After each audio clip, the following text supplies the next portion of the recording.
I'm astrologer and life coach Penny Dix. Welcome to my YouTube channel. Welcome back if you are a regular visitor here.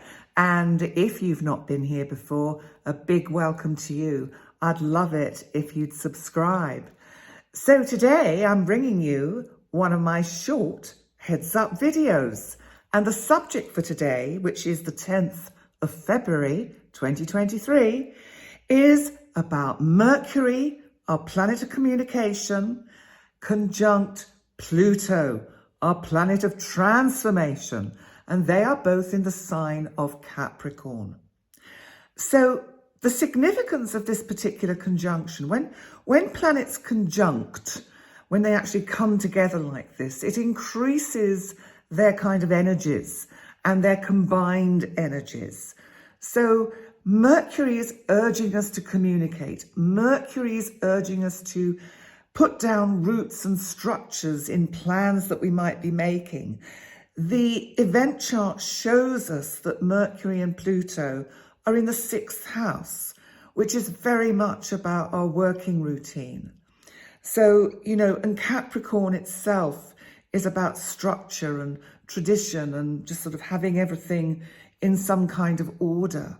Now, Pluto, of course, is a transformational planet. It's also about power. Now, it's at its last degrees. It's got 2 more degrees and then it will be doing its dip into the sign of Aquarius in March. So how is this kind of affecting it? Because, when a planet is preparing to leave a sign, it's like it's done what it needed to do.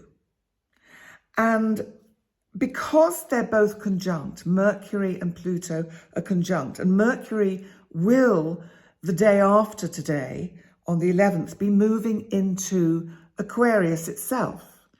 So the significance of this, first of all, neither of these planets conjunct in this event chart are making any aspect of any significance to any of the other planets on the event chart, which is quite interesting because it kind of puts them out there on their own, as if to say, you're on your own, kid.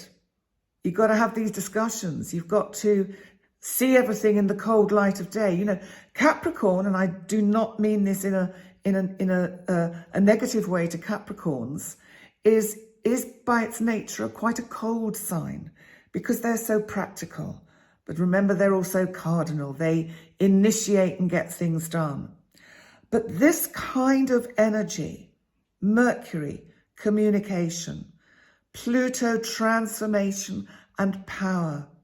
This means discussions can take place in kind of traditional institutions, governments, institutions, which can be completely transforming. This could be very good on the world stage with regard to what's happening, say, in the UK government. They've certainly been having more than their fair share of problems, I think, self-inflicted. So I'm not defending them in any way because all their problems have really been sort of self-made. But the problems they've been having with the unions and the sort of inability to find a kind of middle ground, this could bring in constructive discussions that transform those situations. If it's on a personal level, it may be that if you're working, it's within your working routine, that you are discovering a much more practical way to manage how you manage your routine and can feel quite empowered by that because, job done. I've really got my head around that now. This is the way to proceed. And it could also be that one is having good constructive discussions that really challenge and push things to a better kind of ultimate conclusion.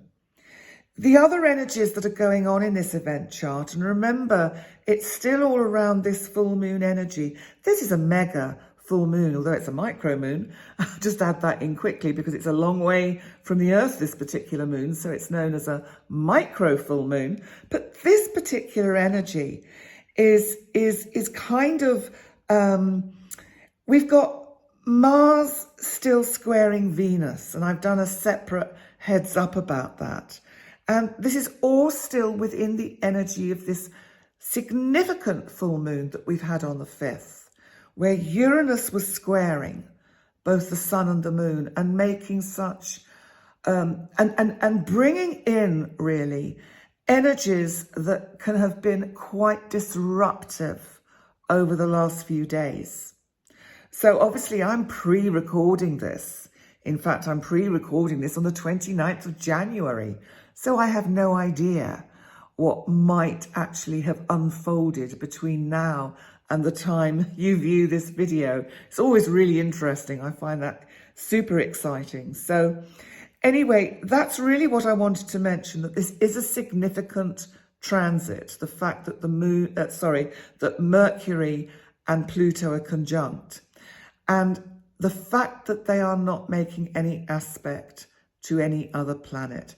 This is like when the moon is void. The moon is void when it doesn't make a significant aspect to any other heavenly body. So they're not doing that. So they're just out there on their own together. Is this a talk that has to be out there on its own, not connected with anybody else? It's just interesting how one can look at the symbolism and see how that can transmit, if you like, or transfer into our lives. So there we go. On that note, I'd like to say thank you so much for joining me for this short heads up. And please remember to like, comment, and subscribe. And I look forward to seeing you next time. Bye for now.